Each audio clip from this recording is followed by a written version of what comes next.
今回はキューソームモイスチャーゲルクリームとキューソームモイスチャーリッチクリームの使い方についてご案内いたします。基本的な使い方はもちろん、ポイントについても合わせてご案内いたします。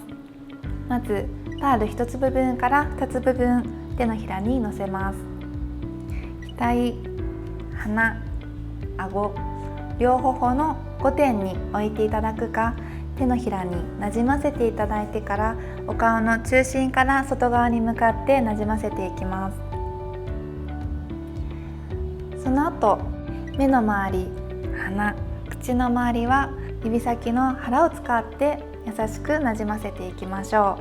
う。最後に手のひらで優しく包み込むようにしてハンドプレスをしてなじませましょう。